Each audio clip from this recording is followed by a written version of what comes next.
வணக்கம் என் அன்பு பிள்ளைகளே. உங்கள் தாத்தா வள்ளுவன் பேசுகிறேன். ஓடும் மேகங்களும் வீசும் காற்றும் வளரும் செடிகளும் நமக்கு ஒரு பாடத்தை சொல்லிக்கொண்டே இருக்கின்றன. இயற்கையின் ஒவ்வொரு அசைவிலும் ஒரு ஒழுங்கு இருக்கிறது. அந்த ஒழுங்குதான் அறம். இன்று நாம் காணப்போகும் குறள் மனித வாழ்வின் மிக உயரிய லாபம் எது, மிக பெரிய நஷ்டம் எது என்பதை தெள்ளத் தெளிவாக விளக்கும் அரண் வலியுறுத்தல் அதிகாரத்தின் ஒரு முத்து. அறத்தினூங்கு ஆக்கமும் இல்லை அதனை மறத்தலின் ஊங்கில்லை கேடு.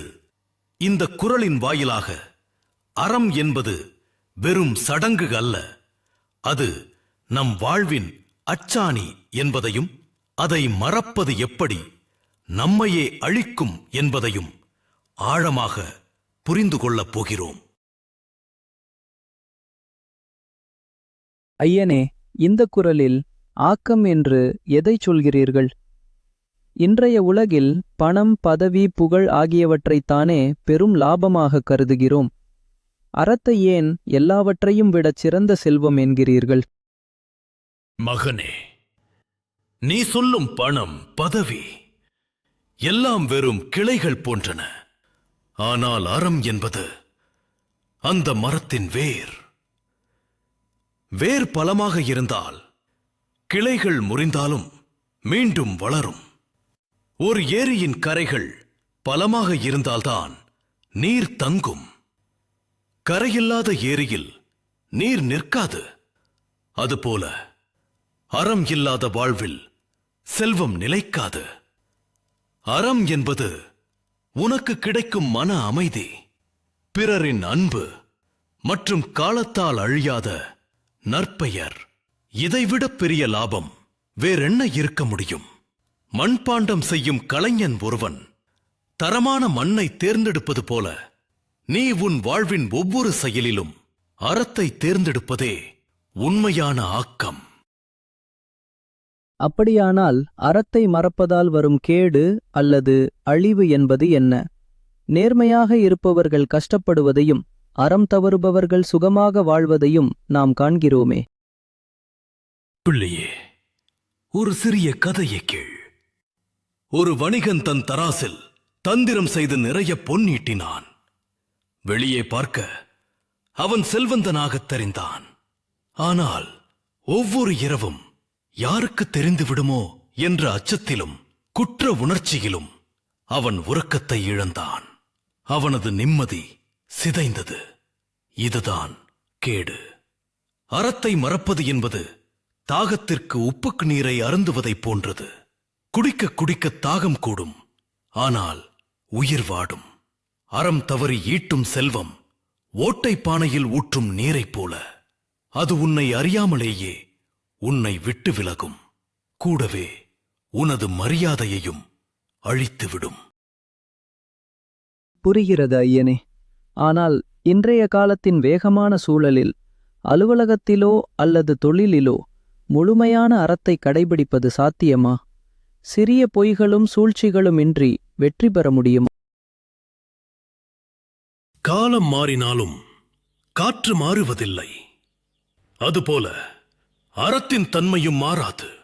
இருட்டில் நடக்கும்போது உனக்கு ஒரு விளக்கு தேவை. அதே போல குழப்பமான உலகில் முடிவெடுக்க அறம் எனும் ஒளி தேவை. பொய் சொல்லி பெறும் வெற்றி காகித பூக்களைப் போன்றது. அதற்கு மனம் இருக்காது, விரைவில் வாடிவிடும். ஆனால் நேர்மையால் வரும் வெற்றி மெதுவாக வந்தாலும் சந்தனத்தைப் போல காலம் கடந்தும் மனம் வீசும். அலுவலகத்தில் நீ காட்டும் உண்மையும் உழைப்பும் உன்னை ஒரு தலைவனாக மாற்றும். சூழ்ச்சியால் வெல்பவன் எப்போதும் ஒரு நிழலை பார்த்து பயந்து கொண்டே இருக்க வேண்டும். அறமே உனக்கு துணிவை தரும் சிறந்த கவசம்.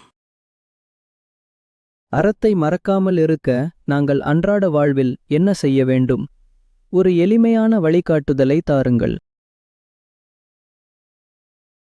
மிகவும் எளிது மகனே. ஒரு சிற்பி கல்லை செதுக்கும் போது வேண்டாத பகுதிகளை அகற்றுவது போல உன் மனதிலிருந்து 4 அழுக்குகளை நீக்கு. அழுக்காறு, அவா, வெகுரி, இன்னாச்சொல். இந்த 4ம் இல்லாமல் உன் கடமையைச் செய். பிறருக்கு உன்னால் இயன்ற உதவியைச் செய். ஒரு சிறு எறும்புக்கு கொடுக்கும் உணவும் கூட அறமே. எதைச் செய்தால் என் மனம் அமைதி அடையுமோ, எதைச் செய்தால் என் கண்கள் நேராக பிறரை பார்க்க முடியுமோ, அதுவே அறம். அதை மறக்காதே. அதுவே உன்னை உயர்த்தும் ஏணி. ஐயனே, உங்கள் விளக்கம் என் மனக்கண்களை திறக்கிறது. அறம் என்பது நமக்கு புறம்பான ஏதோ ஒன்று அல்ல, அது நமக்குள் இருக்கும் ஒளியே என்பதை உணர்கிறேன். மிகச் சரியாகச் சொன்னாய் மகனே. ஒரு உழவன் நிலத்தை பண்படுத்தி விதையிடுவது போல உன் மனதை பண்படுத்தி அறத்தை விதை. மழை பெய்யும் போது பூமி குளிர்ந்து செழிப்பது போல உன் வாழ்வில் அறம் இருந்தால் உன்னைச் சுற்றியுள்ள உலகம் செழிக்கும். அறம் உன்னை ஒருபோதும் கைவிடாது. அறத்தினூ உங்கு ஆக்கமும் இல்லை என்பதை உன் சுவாசமாக மாற்று. அதுவே நீ உன் வாழ்க்கைக்குத் தரும் மிகப்பெரிய பரிசு. என் அன்பிற்குரியவர்களே, இன்றைய உரையாடல் உங்கள் இதயங்களில் ஒரு மாற்றத்தை விதைத்திருக்கும் என்று நம்புகிறேன். நினைவில் கொள்ளுங்கள், அறம் என்பது கஷ்டப்பட்டு செய்ய வேண்டிய சுமை அல்ல. அது நம்மை தாங்கிப் பிடிக்கும் பூமி. இன்று ஒரு சிறிய பயிற்சியை செய்யுங்கள். இன்று முழுவதும் ஒரு சிறிய பொய்கூட சொல்லாமல் ஒருவருக்கு தெரியாமல் ஒரு உதவி செய்து பாருங்கள். அந்தச் செயலில் நீங்கள் அடையும் மகிழ்ச்சிதான் ஆக்கம். வாழ்வின் புயல்களில் உங்கள் அறம் எனும் நங்கூரம் உங்களை உறுதியாக பிடித்துக் கொள்ளட்டும். அடுத்த முறை மற்றொரு குரலின் ஆழத்தை நாம் தேடிப் பயணிப்போம். அறம் வளர்ப்போம், நலம் பெறுவோம். வாழ்க வையகம்.